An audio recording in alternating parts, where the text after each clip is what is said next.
What's up? What's up? What's up, y'all? It's your man, Stephen Bardo, coming at you with another edition of Bardo's Breakdown. I'm your host. I'm turning my phone off because sometimes that thing I get text and it bothers me, and I want you all to have my undivided attention. Man, the conference is living up. This conference is amazing, y'all. I mean, every single day, every single game outside of maybe Minnesota, who pushed Nebraska to overtime, outside of Minnesota, and they're getting better. Remember, I said last week, come February, they'll get better, and they're getting better. So, but outside of Minnesota right now, it's a coin toss. I mean, it's outside of Purdue, who this week established themselves as the clear-cut favorite, in my opinion. They had an amazing week. It was as brutal of a week as we may see this season for a Big Ten team, and we'll get into that. Hope you guys are doing well. If you want to join the Inner Circle, that is the tribe, the Inner Circle of Bardo's Breakdown, text me, 312-847-2739. All right, let's get into it because I got a lot to get into, and I got a nice surprise for you Illini fans. Purdue was one basket short of an amazing week.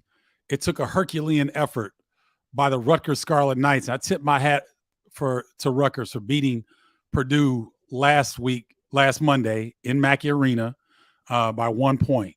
Cam Spencer's three-point shot was a game winner. Excellent job by Rutgers. So Purdue has to go on the road twice more last week. So they go to Ohio State, and they get a big-time three from Fletcher Lawyer in the clutch to beat a game Ohio State team that unfortunately lost Zed Key to a shoulder injury. We'll talk about that a little bit later. But then the most impressive victory I thought was last night. Purdue goes into the Palestra in Philadelphia. And if you guys call yourselves basketball fans, please get to the Palestra and watch a game. I was very fortunate with Dave Refson and I believe that was 2 seasons ago when Pat Chambers was the coach at Penn State. They played Iowa at the Palestra. It was an electric atmosphere. It was an electric game. Penn State won. And last night on television, I thought Robbie Hummel, Brandon Gaudin, and Andy Katz did a fantastic job of trying to share how it felt to be in that hot box of an arena. It was hot when Dave and I were in Philly to call that game. It was 65 that day. It was unseasonably warm. I'm not sure what the temperature was outside, but inside, Andy Katz looked like somebody hit him with a bucket of water. He was sweating bullets, man. It was hot. The level of play was very high, and I thought Purdue did an excellent job. Penn State is a game team. I mean, they're very good. Jalen Wilson-Pickett was playing sweet music once again. I think he ended up with 26 points, but Penn State just did not shoot the ball well, and that's going to be their barometer for the season. If they shoot the ball well, like they did against Illinois in Champaign, they can beat anybody in the conference. But when they don't shoot the ball at a high clip from the three-point line, they're going to struggle to beat elite teams, and that's what we saw last night. They struggled to shoot the three. They struggled to get consistent offense outside of Pickett, and Matt Painter and his staff made some fantastic adjustments in the second half where they moved the ball screen action from one elbow to the next. And so it wasn't always in the center of the court. It was slightly on the left side, slightly on the right side, but still initiating at the top of the key. But it was very subtle, but boy, was it effective. There were so many dunks that Zach Edey got off of that ball screen action. Great setup by Braden Smith, who played with a lot of swagger. He was tough last night. Purdue was tough all the way around. Zach Edey was a grown man. They're starting to demonetize folks for cursing, so I'm going to watch my mouth. But kudos to Purdue because that was a hostile environment, great atmosphere. It was basically a home game for Penn State, and Purdue won going away 76-63. Had really good contributions. I thought Mason Gillis is starting to play better. Ethan Morton played great defense. The aforementioned Braden Smith rebounded with a really good game. Purdue got a lot of good contributions, and they're playing more guys. Like Jenkins is getting time. Brandon Newman is getting time. Caleb First is getting clocked. And I thought Matt Painter and his staff did a fantastic job. And they're one bucket away from still being the number one team in the country. Think about that for a second. They had a very good Rutgers team come in. Rutgers matches up with Purdue as well as any other team in the Big Ten. So that's a matchup situation. Illinois has matchup issues with teams. Ohio State will have matchup issues with certain teams. Maryland, the same thing. Rutgers matches up extremely well with Purdue. Thus, they've had a lot of success against Purdue, home and away, the last few years. But I tip my hat to Purdue because they had an outstanding week. Outstanding week. Michigan State continues to rise, ladies and gentlemen. I said it last week. If Michigan State can be healthy, they will challenge at the top of the Big Ten. They had a really good game against Michigan. It was not a good offensive game by any stretch of the imagination. Michigan was 3 of 20 from the three. Joey Baker, who had been outstanding in their win against Penn State early in the week, came off the bench and he was an 0-for. I think he was 0 of 6 in the game. If Michigan can get contributions from their bench, Taurus Reed Jr., he played well in limited minutes. Doug McDaniel didn't necessarily struggle, but he didn't look to score a lot. Jet Howard and Kobe Buffkin, I believe, were a combined 6 of 19 from the field. And it wasn't on them because Dickinson struggled in the first half. He came alive in the second half. He got busy with 18 points, but it wasn't enough. So Michigan State wins in the battle for Michigan in the first iteration of the Battle of Michigan, 59-53. And A.J. Hogarth was excellent. And Malik Hall, coming off the bench, 15 points. He makes a world of difference for the Michigan State Spartans. This was a game, y'all. I called this game on Fox Sports. This was a game. I have not seen a Northwestern team have this type of swagger since the team that went to the tournament. They came into Bloomington, and I've not seen them play this way. I've not seen Boo Booey look this good. I've not seen Robbie Barron hit threes and run down the court smiling. I was so happy for Robbie Barron because as a freshman, you could see his potential. And it's taken him a while to get comfortable, to understand his role, to embrace what he can do on the court. And boy, did he do it yesterday. Hit some threes, played some physical defense. That Northwestern team, I know Indiana scored 83 points. A lot of those came towards the end. The game was not as close as the score indicated. Northwestern had control of this game, and they led the majority of the game by double figures. Indiana made runs. They played hard. They were shorthanded. Obviously, Xavier Johnson's been out. This is the first game with Race Thompson on the sideline. There's good news about Race Thompson. I can't really share it, but I'll just let Indiana fans know it's good news with Race Thompson. I was pleased to hear it, but he did not play. And so Northwestern cut the Hoosiers' defense up to the point where Indiana had to go to three-quarter court pressure in its zone, and it worked. It slowed down Northwestern at times during the game that allowed Indiana to get back into the game. I'm telling you, this was high-level basketball. Several great contributions. Chase Aldees was battling back spasms. This dude had 19, 8, and 6 steals. And he had to go to the locker room in the second half so they could work on his back. He fought through back spasms, had a monster game. Boo Booey was outstanding in terms of running the show. He got to the rim at will. He stayed at the rim, and he was poised. He didn't get frustrated by the runs that Indiana made at them. Matthew Nicholson played his tail off. Northwestern was 2 points away from having 5 players in double figures. Ty Berry was outstanding, 13 points, 11 rebounds. You get 11 rebounds from your guard.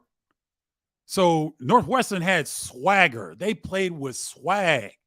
And they took that Assembly Hall crowd. That was a full house yesterday afternoon.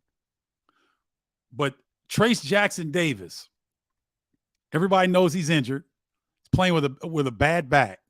This dude played 40 minutes. 18 points, 24 rebounds, 8 assists, and 4 blocks.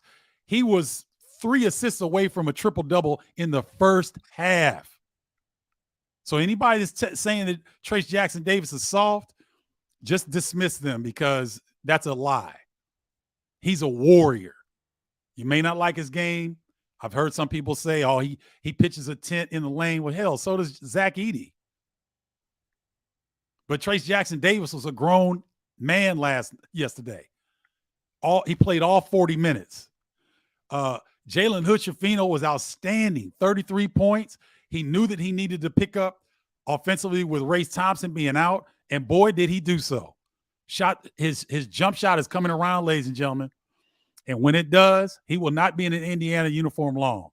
Great size, athleticism. He's got really good poise. And I don't know who did his hair.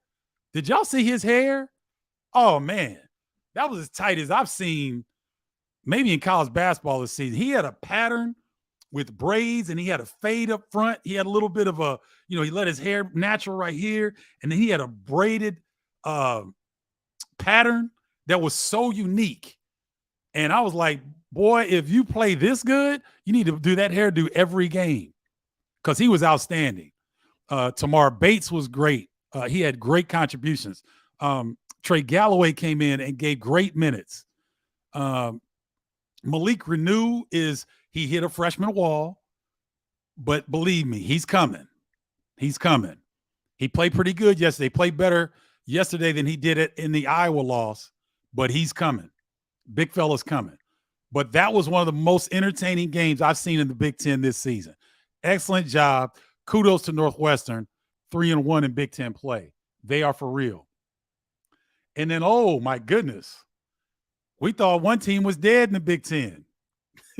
They were down 21 at the crib earlier in the week to Indiana. They come back and win. And then, oh, my goodness, they go to Rutgers. 11-point win at Rutgers? And Peyton Sanford, he was on the side of a milk carton 3 games ago, y'all. He hadn't hit a shot in Big Ten play. And all of a sudden, this kid has found his shot. And he was 7 of 9 from the field. I believe it was 6 of 8 from 3. Chris Murray was his consistent self, 15 points. And then Rutgers, what you see Rutgers sometimes, they struggle shooting the basketball. Only Cam Spencer and Caleb McConnell were in double figures. Caleb McConnell was 6 of 8 from the field. So to me, that indicated that he needed more shots.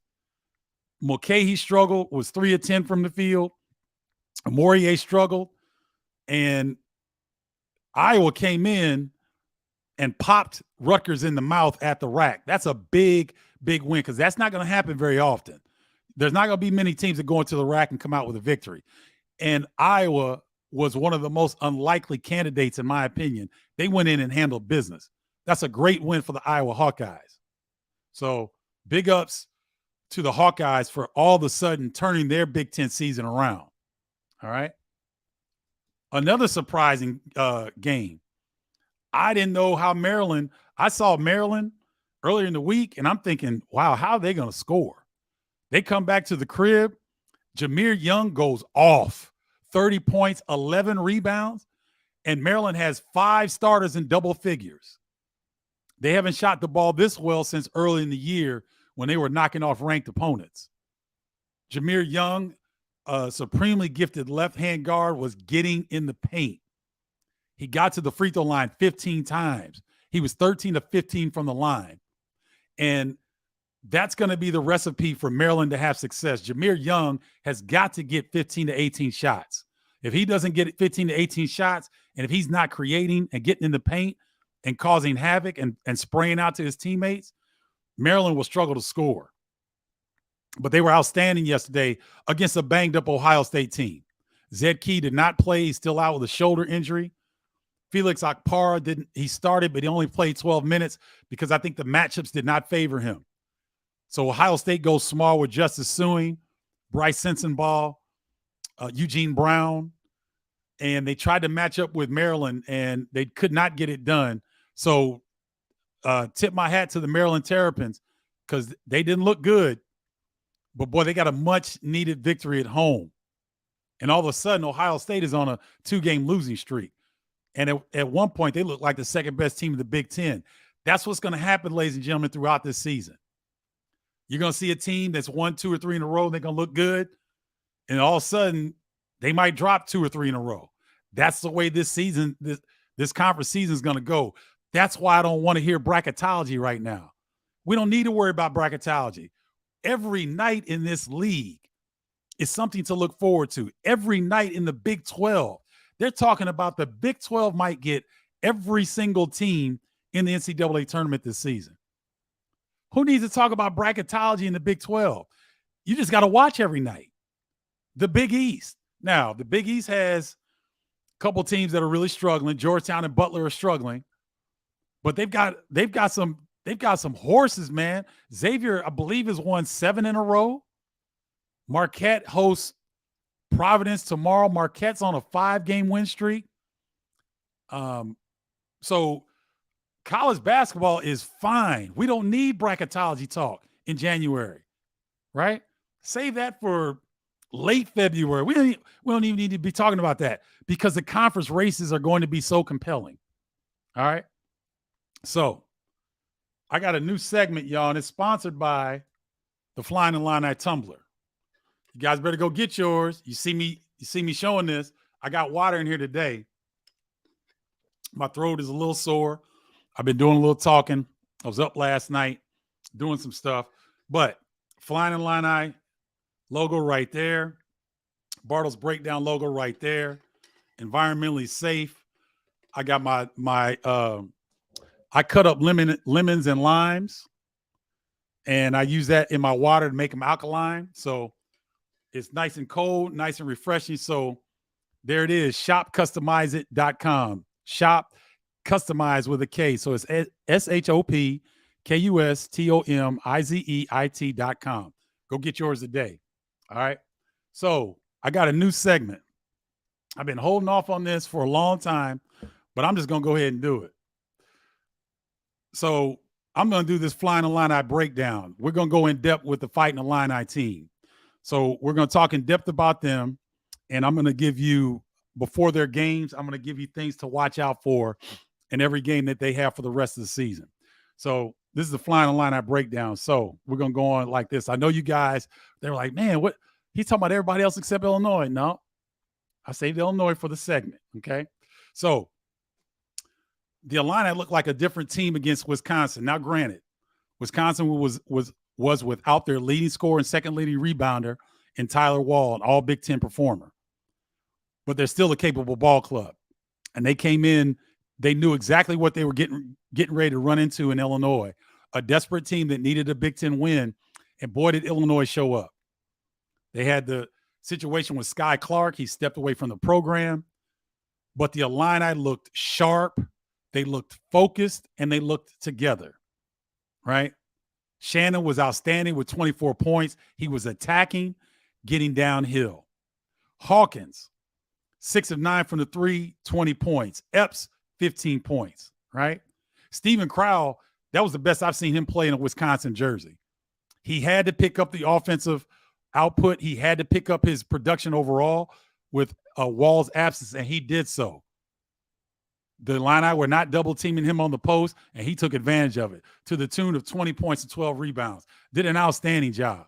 Chucky Hepburn was his outstanding self. 22 points, made things interesting down the stretch. You know, took the rock away from Jaden Epps a couple times to show him, like, look, I'm here, y'all. You better be ready. Okay. So a big win for the Illini. They looked better. And here's why, in my opinion. Here's why. Brad Underwood shortened the rotation. 8 guys played yesterday. Not 10 or 11, 8. So everybody got good minutes. Melendez got 24 minutes. Jaden Epps was in double-figure scoring. He played well despite some turnovers. Sincere started, did not score, but he played his really good defense. He got after Hepburn, got into his legs a little bit, forced some turnovers, was really good in his role. Right? And then the taller Illini, when they went against Northwestern, they gave up 40 free throws. Northwestern shot 40 free throws on Illinois. Well, Illinois flipped the script against Wisconsin. They utilized their size advantage in a way that I had not seen them in recent games. And so Matthew Meyer was taking it to the bucket. Shannon was getting to the hole. Jaden Epps was going to the hole. I think even Melendez got in there a couple times. And so they were able to get in the paint and not settle for contested jump shots, right? But the thing that's impressed me the most, Coleman Hawkins seemed to regain his feel back for the game. I think he had lost his feel. I think he's trying to be too much of a creator.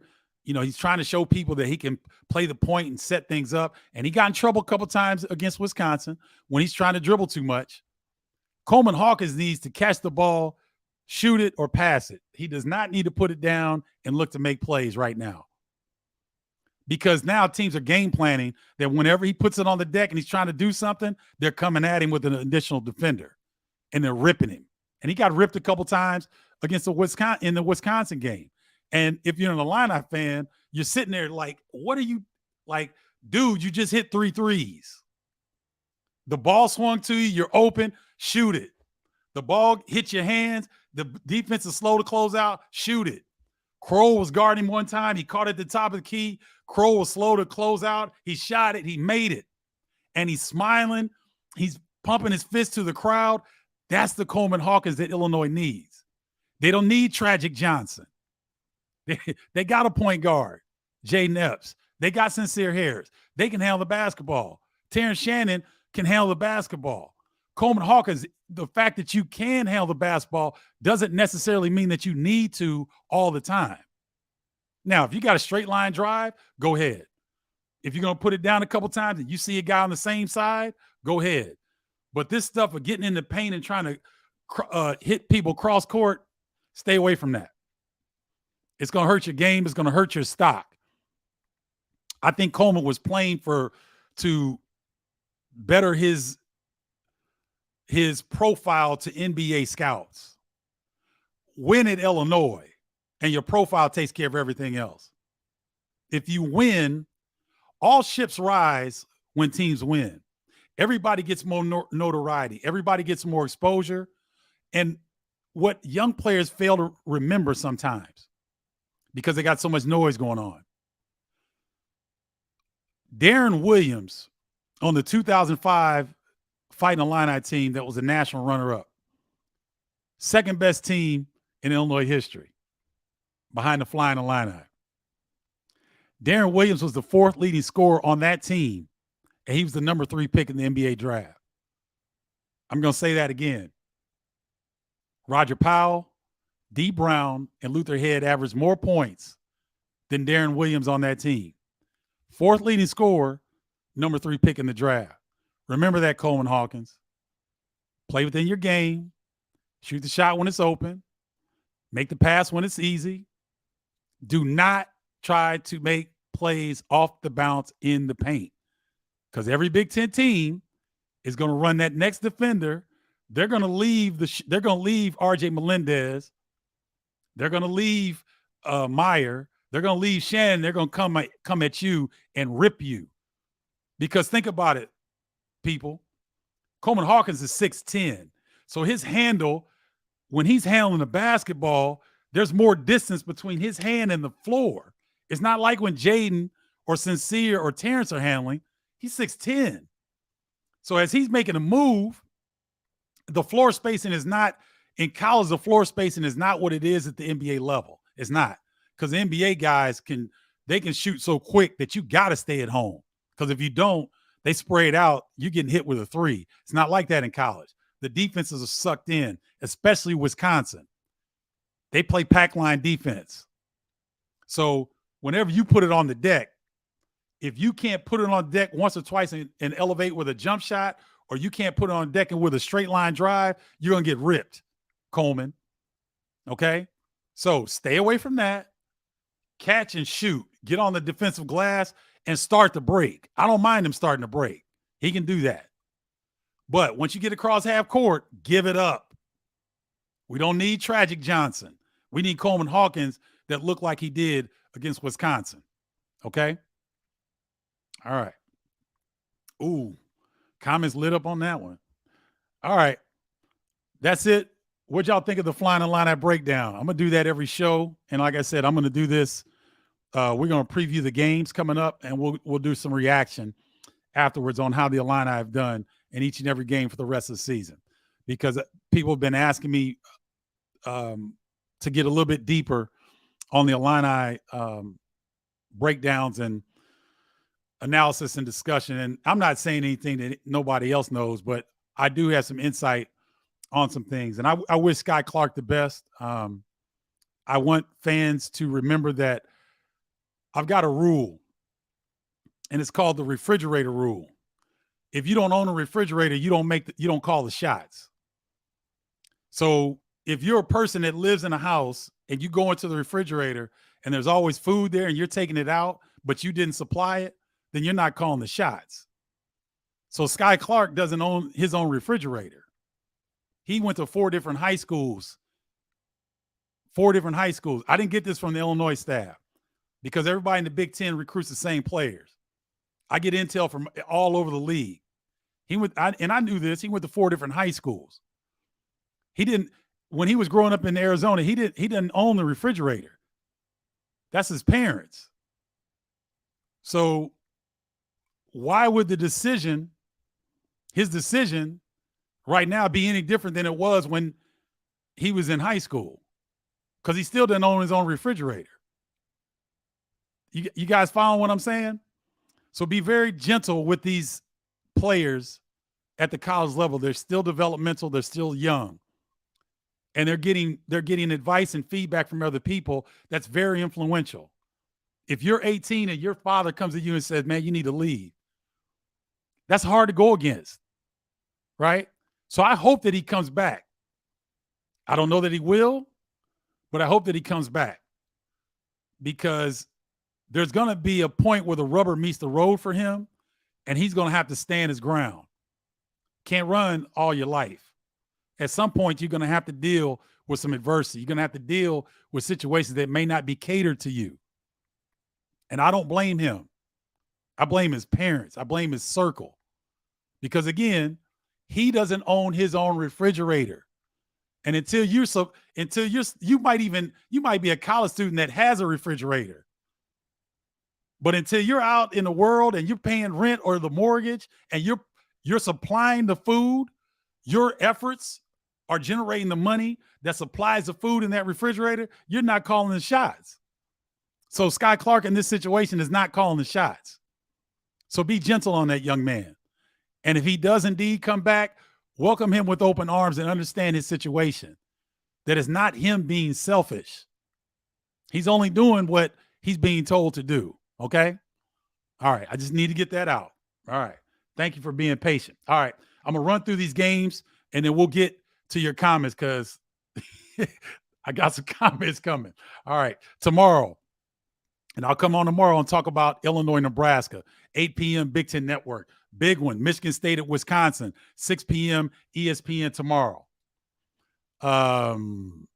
Wednesday, I'm on the call at Indiana at Penn State for Big Ten Network.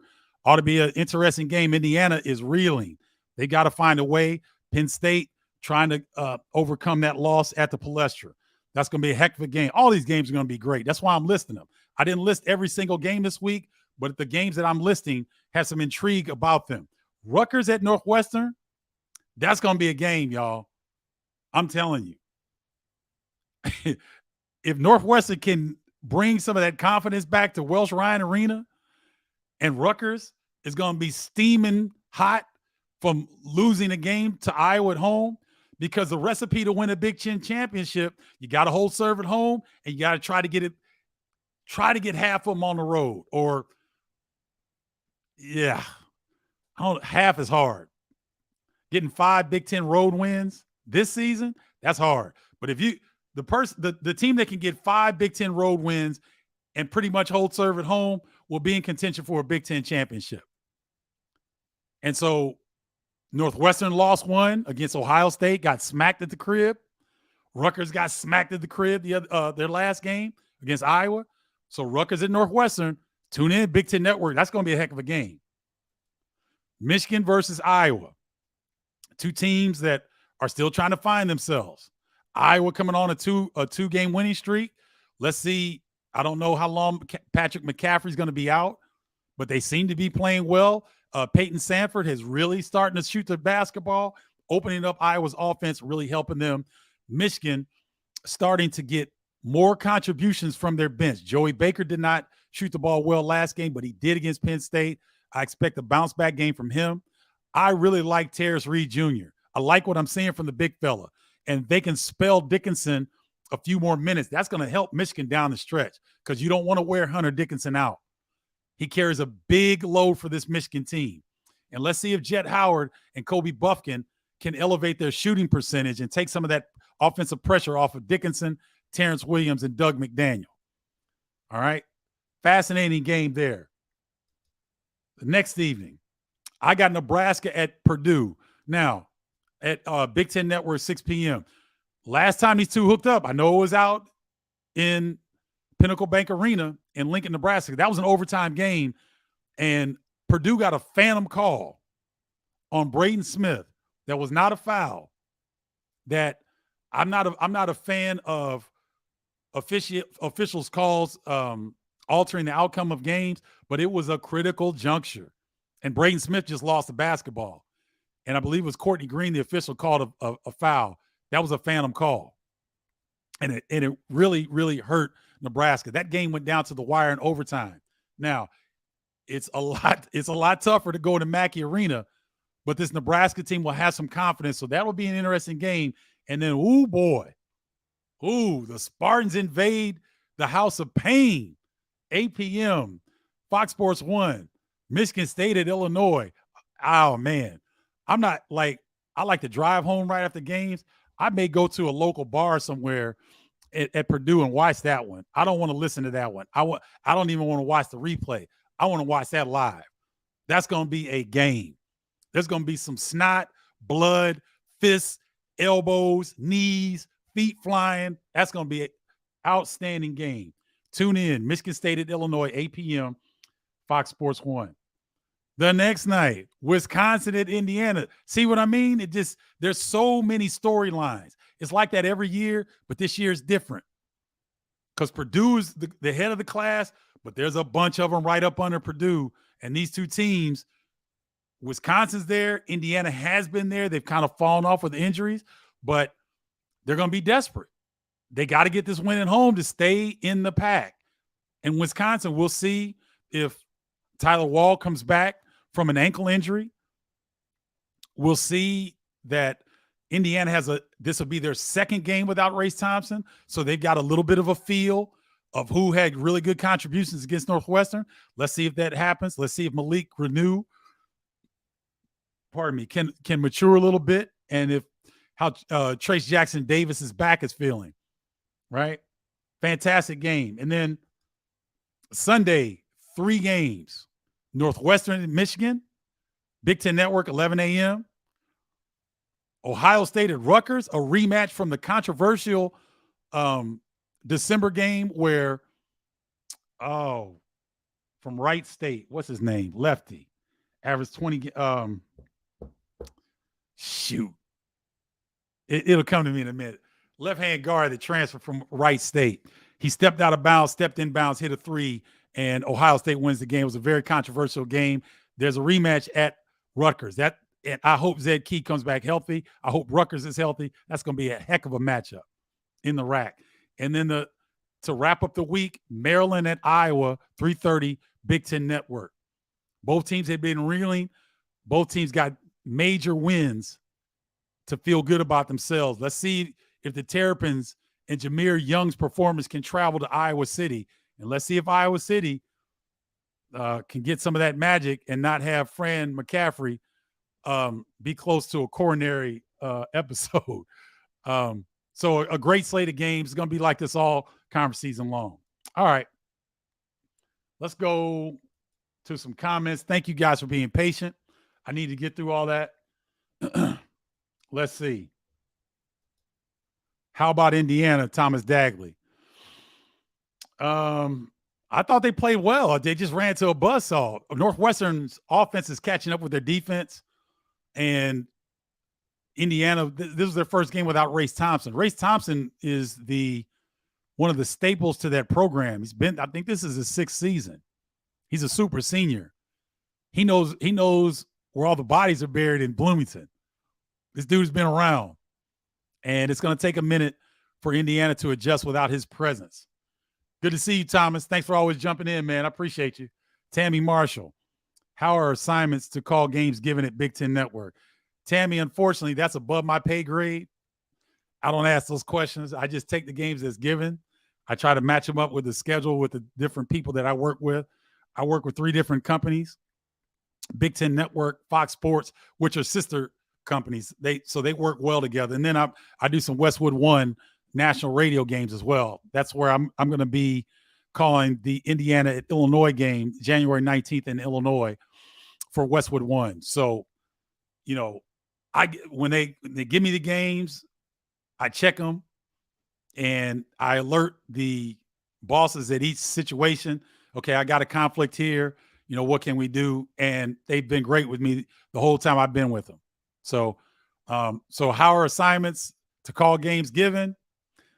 You got to talk to Mark Holsey, Alex Birchie, the Big Ten. You got to talk to Jordy Wimmer of Fox Sports.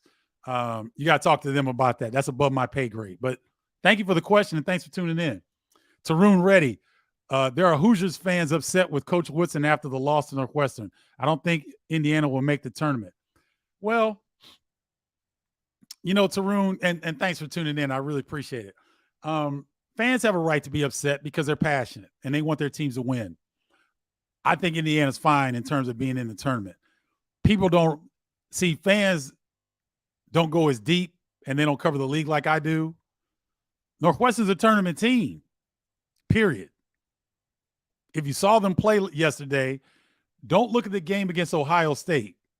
Go back and look at them against Illinois and go back and look at them yesterday. And you'll see that they're a tournament team. They got the best 2-point field goal percentage defense in the country. They're a top 9 defensive team in the country. They're the best defensive team in the Big Ten. And Indiana managed 83 points on them. Jalen Hood-Schifino had 33. Trace Jackson Davis had a historical game. Like, that was a historical game. Let me pull this back up again. So hopefully Indiana fans are watching this. Let me pull this back up. You're going to be upset with 18 points, 24 rebounds, 8 assists, and 4 blocks, and he played all 40 minutes, and you're without one of your bedrocks of your program for the first game in, I can't remember when Race Thompson didn't play a game in Indiana. And Indiana fans are mad? I ain't going with that.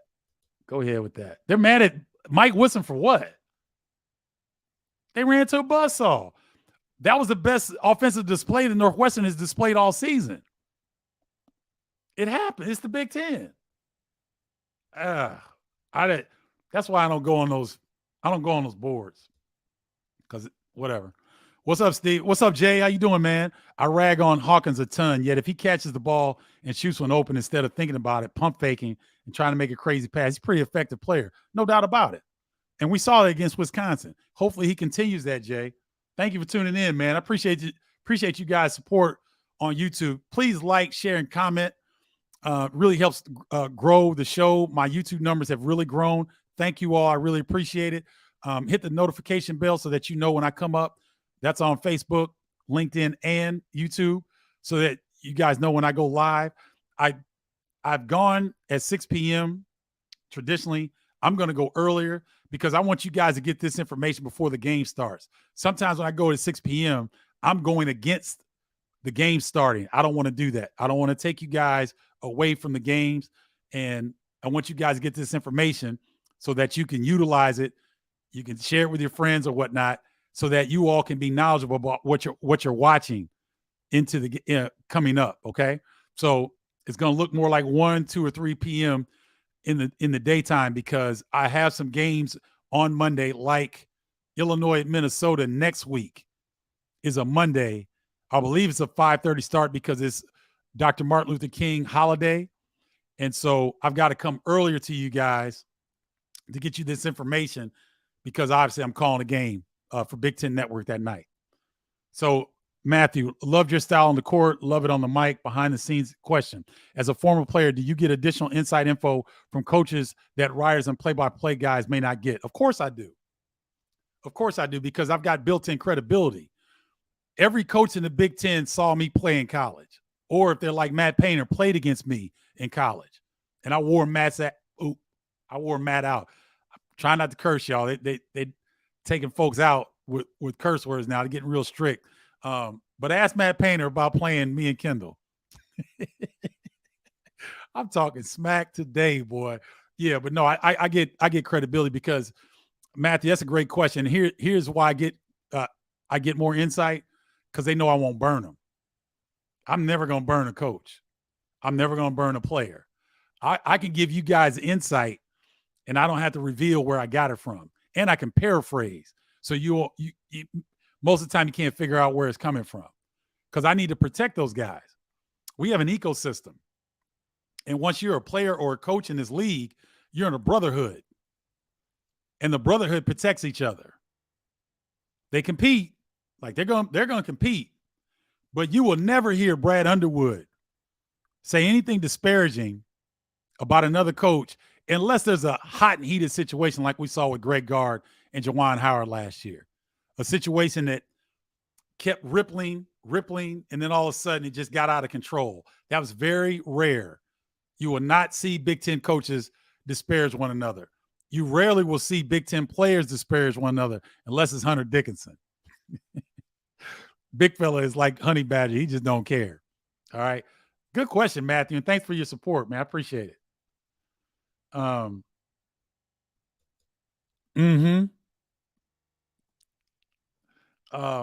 Tommy Elam.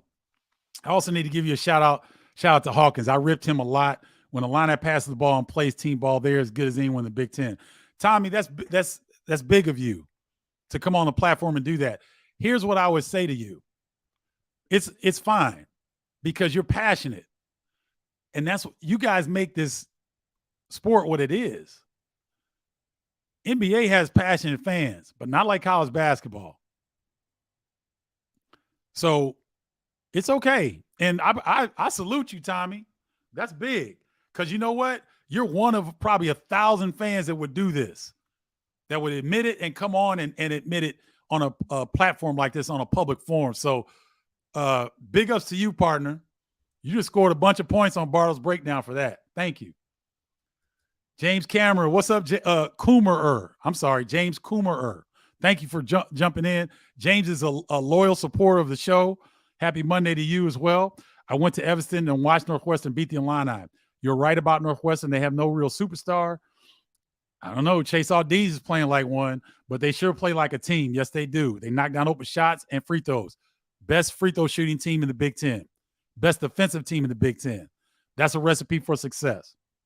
They had no trouble beating the Illini. They are a tournament team. Hope they don't take Illini's spot. Illini took care of business Saturday, though. I'm not sure they win that easily with Wall in the lineup for Wisconsin. Is Wisconsin the second best Big Ten team? I would say yes, reluctantly, but that's going to shift, James. And your sentiments are all spot on. Tyler Wall would have made a huge difference in that game.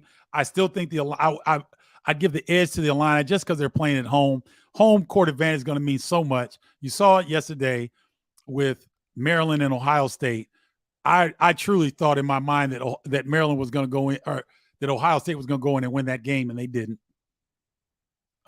So, yes, Wall would have made a difference, but the Illini were desperate, and they played like that, and they played together, and it was good to see. So thank you, James, as always, man. I appreciate it. Oh, what's up, Jerome? Junkyard Dog. Georgetown's finest NBA veteran, president of the Retired Players Association in Las Vegas. Jerome Williams, ladies and gentlemen, does some really great things with the youth.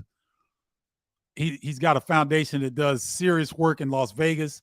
They came to Chicago for the NBA All-Star Weekend. Wherever the All-Star Weekend is, he goes to schools in the area and provides programming and services that's really outstanding. So salute, brother. Keep doing your thing, Junkyard Dog. Appreciate your support. No way the Big 12 gets all teams in. West Virginia and Oklahoma, I don't see getting in. Well, let me see if I can get to the net. Let's look at the net rankings, shall we? And let me see if I can, I don't know if I can pull this up on the screen for you guys. But I'm going to run through this really quickly. Kansas is number 4. Texas is 10. Kansas State is 11.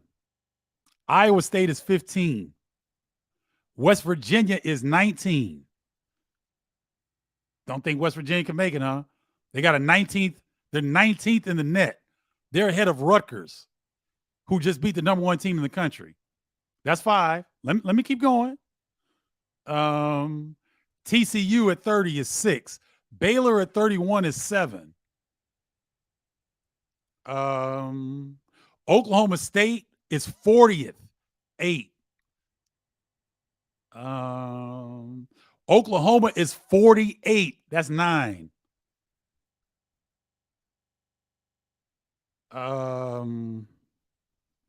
Let's see. Texas Tech. The Big 12 has 10 teams in the top 60 net. Do I need to say it again? I just gave you the net, the NCAA net rankings. I just gave you the net rankings. Big 12 has 10 in the top 60. That's better than any conference in the country. So I don't know which Facebook user this is. I appreciate you saying that, because I want to give you guys some information so that you don't sound crazy. Oh, James, you need 3 of those flying Illini tumblers. Let me pull it back up. ShopCustomizeit.com. Shop, KUSTOMIZEIT.com. Go get yours today. Thank you, James. Appreciate you, my man. Always looking out. All right. Where are we? Thomas Dagley says Illini played as a team, no doubt. Let's Toast Media. Go Blue. Let's Toast Media is a big supporter. Thank you so much. I appreciate it. Let's Toast Media was one of the first people on YouTube that really start following me consistently. So I really appreciate you. Looking forward to seeing if your Michigan Wolverines can bounce back and those young players can continue to evolve.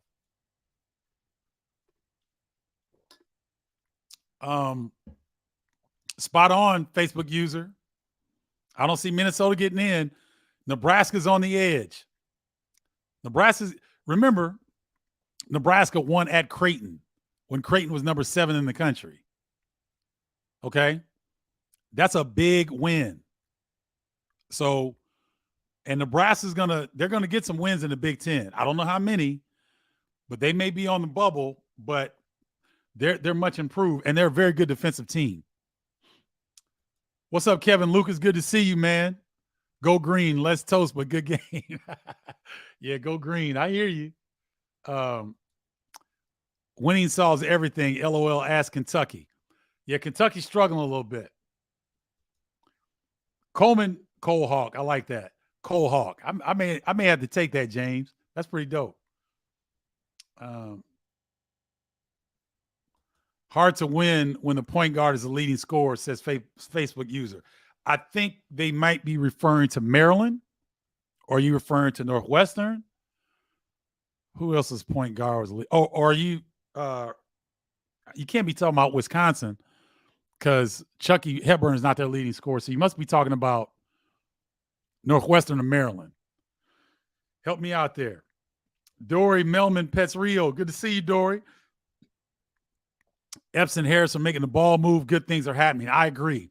Epps is moving the ball. Harris is moving the ball because Harris understands he's not on the floor necessarily for his offense. And that's not a bad thing. When you've got a guy that will catch, and if he's not over, he just kicks it. That is a subtle yet important part of a successful team. You see it with Wisconsin all the time. They got guys that can score, but don't necessarily look to score because they're trying to shift the defense, get later in the shot clock, and not get a good shot, but get a better shot. Wise observation on your part, Dory. Thank you. TM, can we trust Hawkins to be consistent moving forward? I sure hope so. Because, boy, when he plays like that, the Illini are a different team. Because he's a mismatch at the 4 or 5. Steven Crowder, those bigs don't like coming past the three-point line. And Coleman is very comfortable out there. So if he can catch and shoot like that, or catch and kick, or get to the defensive glass and start the fast break, if he focuses and plays solid defense, because Steven Crowder was giving it to him a little bit, and he gave up some size. Crowder's heavier. And he didn't do a bad job, but I think he could even improve on the defensive end as well. But if he can really stay locked in on those 4 aspects of his game, that young man can soar, and he'll take his teammates right along with him. Remember, he wasn't even supposed to go to Illinois. He's talking about Shannon, I think. Yeah, he probably was Kevin Lucas. Oh, he's talking about I think you're talking about Sky Clark. Yeah, I mean, come on, man. He wanted to come to a winning program. Illinois won the Big Ten Conference last year. Ayo Dosunmu has done more for the Illinois program than you all probably know. Being a second-round draft pick, he should have been a first-round draft pick. Being a second-round draft pick and having the success that he's having with his hometown Chicago Bulls, that reverberates around the country with high school players looking to go to a place where they can get their games developed. So I kind of if you're talking about Sky Clark, Kevin, I respectfully disagree with you. Dory, I can't say, listen, that's a statement of the day right there. Iowa was blessed to have a great circle around him. That's exactly right. Great family support, and they hold him accountable. And when Io makes a commitment, he sees it through. So, Dory, you spot on with that. Illini legend of the night, Ephraim Winters. The last I heard, Ephraim Winters was working in construction here in the western suburbs. Ephraim stays really low-key. I know that Bruce Douglas is in touch with him. I think George Montgomery has been in touch with him. I'm almost sure Anthony Welch, maybe Tony Weisinger. Maybe I need to reach out to Tony Y. Because I don't think Ephraim is on our text chain. Maybe he is. He just doesn't respond. But I don't hear from Ephraim a lot. But the last I heard, he was doing well. And he works in the construction industry.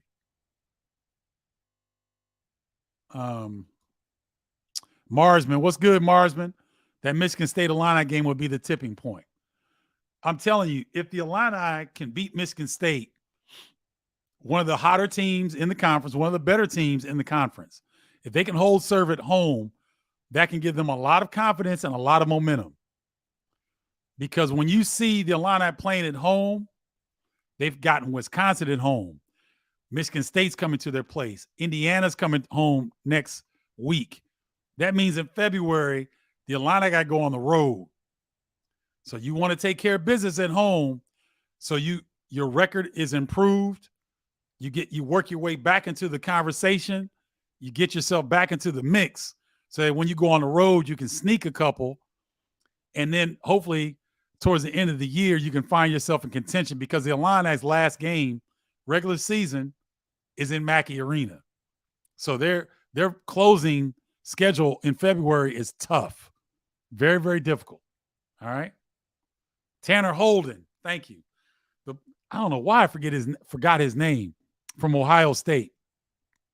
Was a player that had 2 feet out of bounds, stepped in bounds as the pass came to him. He was supposed to be ruled. That's an illegal play. He caught it, hit a 3, game winner. Ohio State wins the game on a controversial call. The rematch is in Piscataway this week at the Rack. You got to say it right, the Rack. James Cameron, that's right. 5 p.m. start, Illini versus Minnesota on Big Ten Network on Martin Luther King Day. I'm looking forward to that one. I want to see how these young Gophers have matured, and I want to see how the Illini, with a shortened rotation, we saw it against Wisconsin. They played 8 guys, and they looked good because the guys were comfortable. They were getting consistent minutes. They weren't coming in and out a lot. And I liked what Brad ran for Matthew Meyer and Terrence Shannon. They got down screens where they were curling into the paint. They were curling into the free throw line area, the key area. And I like them bringing Terrence Shannon from the right side, bringing him off the screen so he's catching, going to his strong left hand. And when Terrence gets going downhill, he's almost unstoppable. So I like the adjustments the Illini have made, and I want to see if they can build on that against Michigan State and also in a road game against the young Gophers.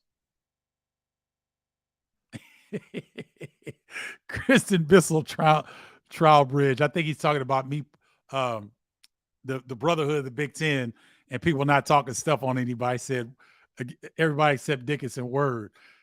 Can't necessarily disagree with him. Can you comment on Shrewsbury's post-game comments about the officials last night? I didn't hear word for word. Micah Shrewsbury, head coach from Penn State, picked up a technical foul. DJ Carstensen texting him up in the second half. I'm not exactly sure what he was upset about, but it's the competitive nature of the Big Ten. Coaches are upset about officiating a lot because it's a missed opportunity. Think about it, ladies and gentlemen. Penn State is playing in Philadelphia.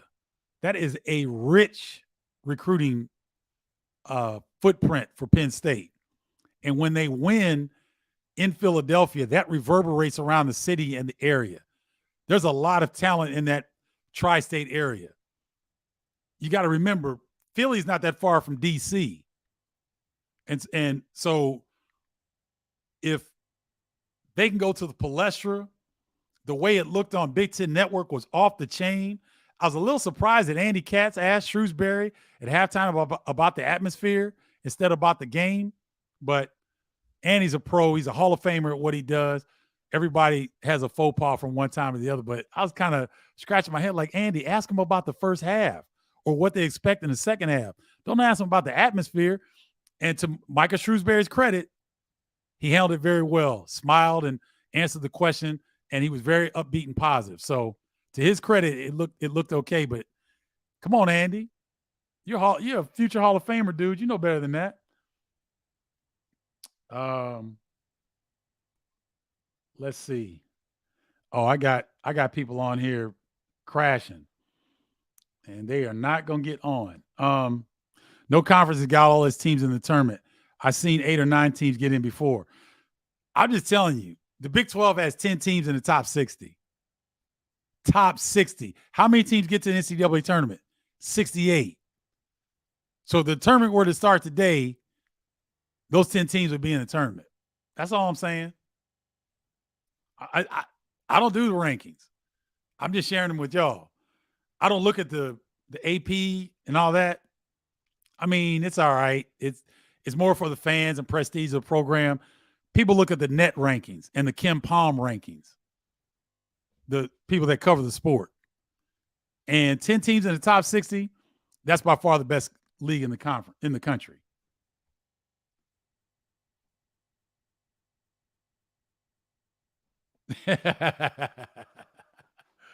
Yep. That's a great call. When you spoke of the brotherhood of Big Ten players, made me think of when you and Steve Scheffler greeted one another after he addressed the crowd at Mackey a few seasons ago. Look, man, if you guys were to see these coaches in the offseason, some of them are closer to each other than others, but they've got tremendous respect for each other. Steve Scheffler was a beast at Purdue. He was tough, strong as an ox, could score. He didn't have a tremendous skill set, but boy, what he did extremely well. And I hated switching off on that dude. You remember we would switch everything. And so I found myself on Steve Scheffler way more than I liked. And I didn't like it because I was strong. I was 6'6" and strong. Like I used to bench press. My max was about 275. I was strong back then. I didn't want no parts of Steve Scheffler in that post.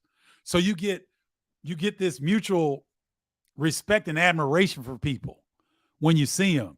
Man, me and Jay Burson looked like little kids when I saw him in the Newark airport. Was that last year? We spent like an hour. I almost missed my darn flight. Reliving things and catching up on what he's doing. So that's great, Matthew, that you point that out. And that's exactly a great example of the brotherhood of the Big Ten. What's good, Bo Singer? Good to see you, man. Oh, great. Bo Singer got his Tumblr. Shoot me a picture, Bo, on Bardo's Breakdown page so I can share it with everyone. Thank you for the support. I hope you really enjoy it. I hope you enjoy it as much as I do because I love it. I absolutely love it.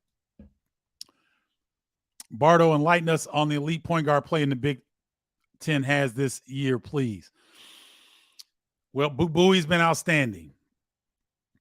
I don't know that you would. Cam Spencer can kind of run the point, but he's more of a two, but he's been a revelation. The freshman point guards have, man, Braden Smith at Purdue. You're the number one team in the country for weeks, and you got a freshman point guard. He's been balling. Bruce Thornton, freshman point guard at Ohio State, balling. Doug McDaniel, freshman point guard at Michigan, has to take over for Jalen Llewellyn, who was out with a ACL tear. And Jalen Llewellyn was taking care of the basketball as well as any point guard in the Big Ten, including Chucky Hepburn. Doug McDaniels has had periods where he came hard down the stretch to help Michigan win games. Chucky Hepburn, one of the best point guards in the Big Ten. Let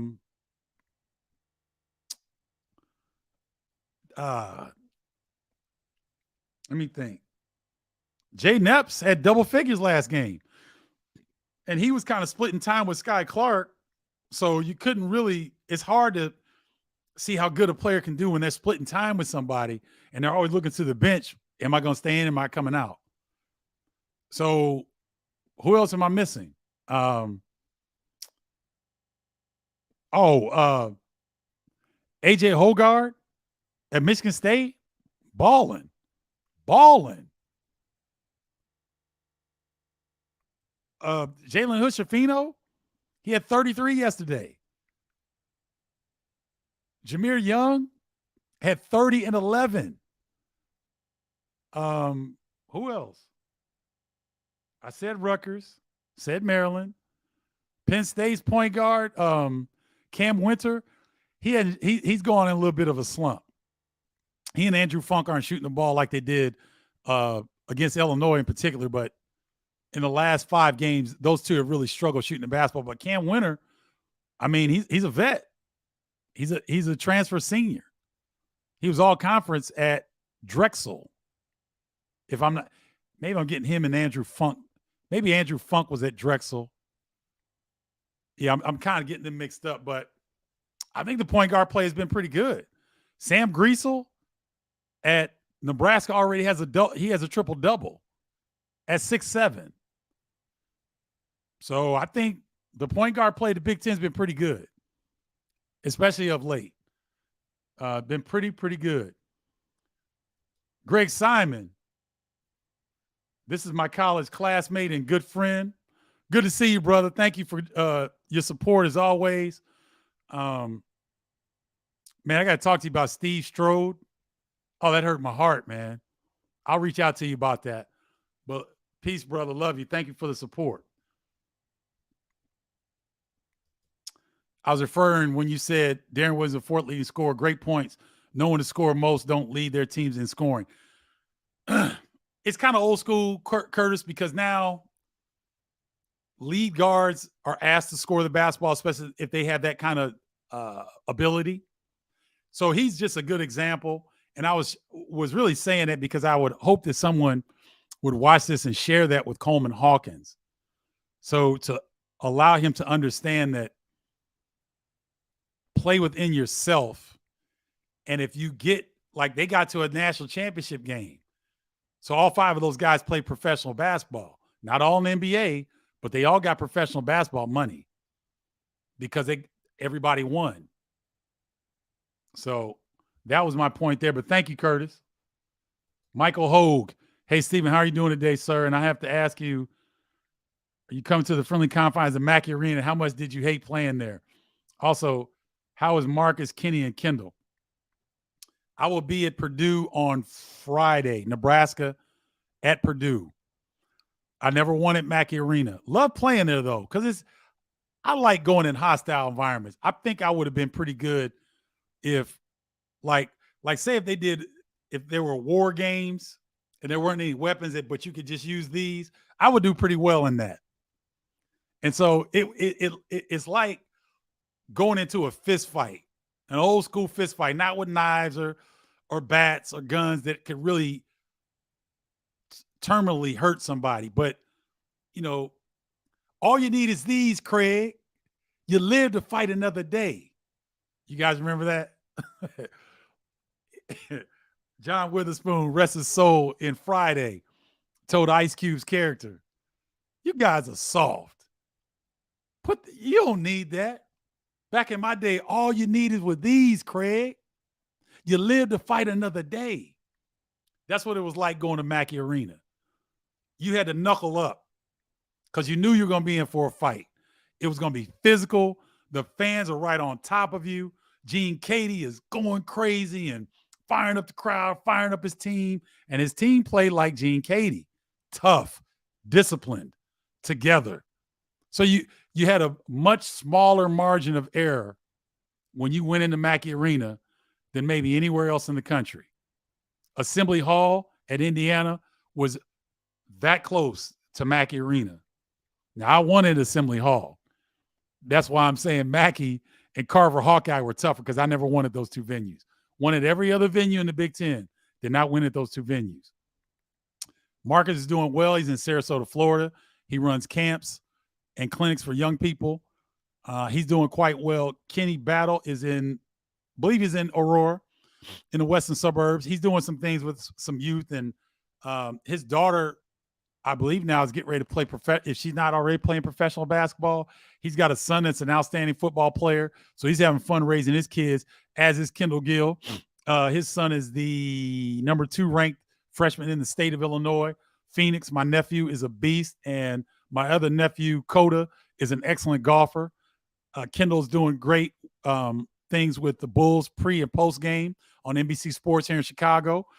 And I introduced him to his wife, Wendy Mitchell Gill, who is a good friend of mine. And so Kendall's he's winning in life. All three of those guys are winning. Thanks for asking, Michael. Let me see. Yes, Michigan can win at Iowa. No, dude, they got Hunter Dickinson. If you got Hunter Dickinson, you got a shot. And they don't just have Hunter Dickinson. Jett Howard, Kobe Buffkin have not shot the ball well lately. At some point, they're going to get back on track. Michigan is a talented team. They're young, but they're talented. They'll get back on track. It may not be at Iowa City because they're playing better. But, Michigan can win. They can definitely win there. I'm not saying they will, but I'm saying they can.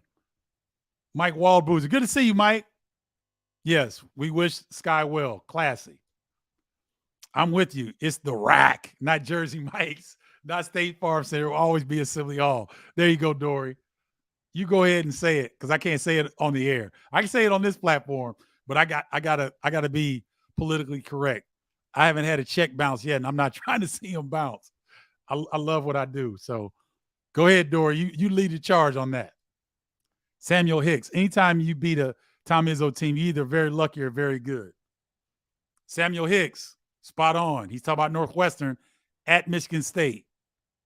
So Northwestern's legit, y'all. Y'all been hearing me say this for a couple weeks. I know y'all thought I was crazy when I first said it. What happens when the rotation when Goody is healthy? Michael Pritz. They're going to have to work Luke Goody back in, because he provides a skill set that RJ Melendez has not had consistently this season. And I think RJ was trying to figure out where he fit in this new team. He got 24 minutes against Wisconsin. I think that's probably a few more minutes than he's had recently. And so Luke Goody, Luke Goody's not going to come back and play 15, 20 minutes right off the bat. They're going to ease him back into the lineup. So it may take away some minutes from Sincere Harris, Jaden Epps, RJ Melendez. He might even get some of Terrence Shannon and Myers minutes. because he's 6'7", he's versatile, he's a good defender, and he's an excellent leader, something at the line I need. So it's not going to be a bunch, but it will be some. It'll be some.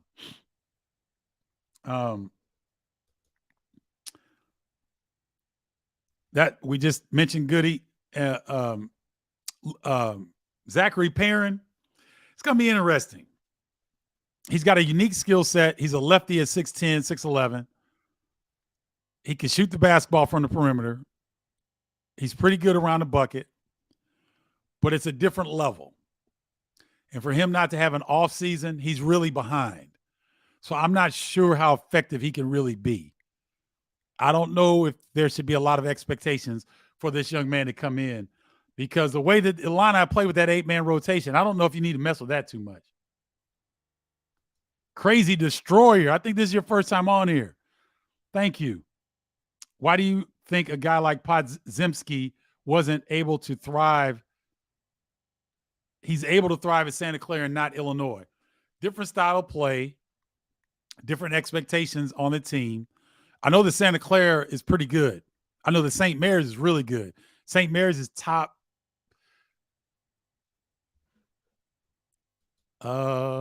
St. Mary's is 8 in the net. St. Mary's is 14-4. Let's see if Santa Clara is in the top 100 net. Santa Clara is 14-5, and they are 79th in the net. So it's a little bit different system, or a lot different system. And he's getting more opportunity. Look, basketball is a game of confidence. And if you're not getting ample opportunity, your confidence is going to wane. That's just the way it is. So guys want to leave because they want to get opportunity so their confidence can elevate, so they can play and reach their potential. It's not a knock on Illinois. It's not a knock on Podziemski. It's just what it is. And so I'm happy for the young man. He's having success at Santa Clara. And Santa Clara, 14-5 or 14-4, and they're on the outside looking in of a possible NCAA tournament bid. So it worked out for everybody. Billy McKinney, best player in Northwestern history, in my opinion. Steve played like an enthusiastic bull in a china shop. Northwestern played like some confident bulls in a china shop in Bloomington yesterday. Billy McKinney, voice of the Northwestern Wildcats, along with Dave Enid on the radio, and Billy McKinney, mayor of Zion, Illinois. Thank you, Billy. Appreciate you, brother. Good seeing you yesterday. Congratulations on the victory. That was the best game I've seen Northwestern play in a long time. Excellent, excellent game. Chef is fun, and he was a great player. Did he get Big Ten Player of the Year my senior year? I think Scheffler may. I know he was first team. He may have got Big Ten Player of the Year. He had a heck of a year that allowed him to get drafted in the NBA. Let me get to somebody else here as we wrap up.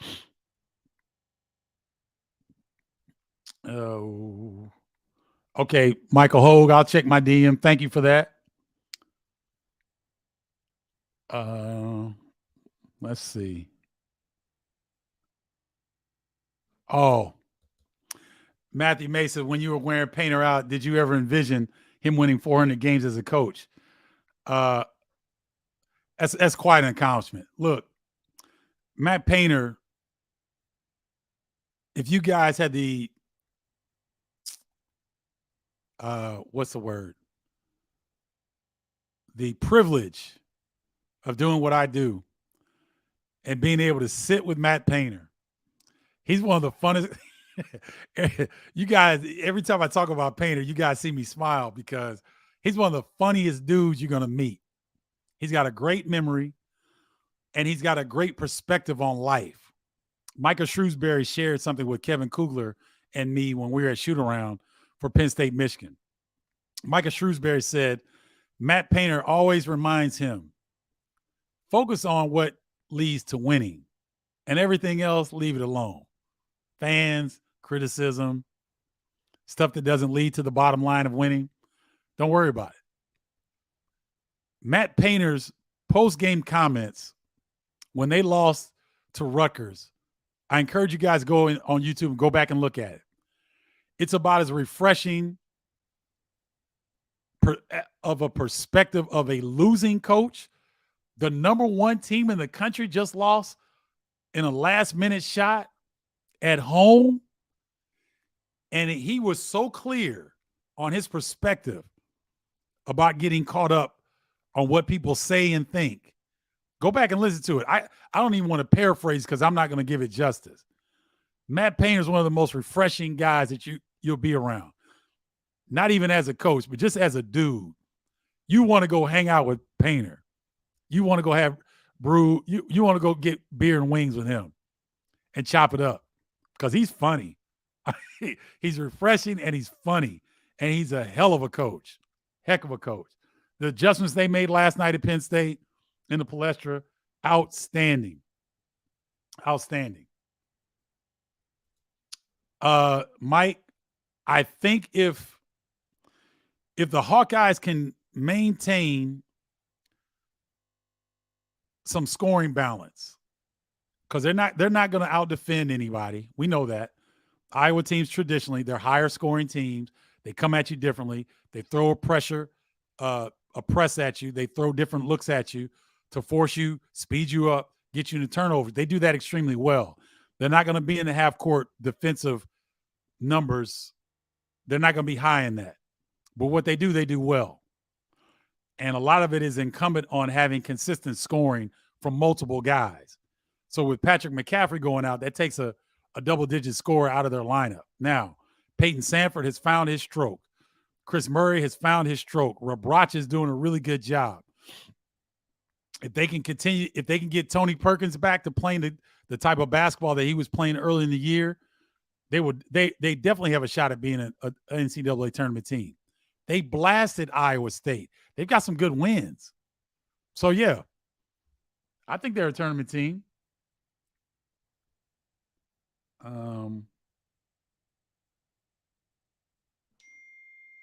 Oh, boy. My boy Brandon Garden just sent me a text. He said we finally get to work together at Penn State on Wednesday. I'm looking forward to that. That's my man. Him and Robbie Hummel. And I'm going to be honest. Him and Robbie Hummel have become the first team at Big Ten Network, as they should. Great listen. I love listening to those two because, one, extremely knowledgeable. They both sound great. They have great chemistry. And, they have fun. They were laughing, joking, commenting on the game last night. Brandon Garden does a great job, and I love working with him, as I do my main man, Kevin Kugler. That's my dude, though. Kevin Kugler's my man. I'm friends with all these guys, but Kevin Kugler's that's my dude. That's my main man. So looking forward to working with Brandon Garden because Robbie's stolen from me. I used to get a lot more games with Brandon, but Brandon and Robbie do a great job. Yes, Matt is a hoot, and he's great to be around. All right, I'm losing my voice, y'all. I got to go. It's been 1 hour and 18 minutes. I hope you guys have enjoyed it. This has been great. I hope you enjoyed the Flying Illini breakdown. I'm going to do it every show. We're going to go in depth with the Illini. I'm going to come on tomorrow and give you some things to watch out for as Illinois visits the Pinnacle Bank Arena and take on the Nebraska Huskers. All right, if you want to join the Inner Circle of Bardo's Breakdown, you can do it via text, 312-847-2739, or you can join the newsletter, StephenBardo.com/college-basketball-newsletter. Thank you guys so much for joining. Always appreciate your support. You guys have a great rest of your week. Another wonderful week in Big Ten basketball. I can't wait. I'm going to save my voice tonight and be ready tomorrow. Holla at y'all later. Peace, y'all.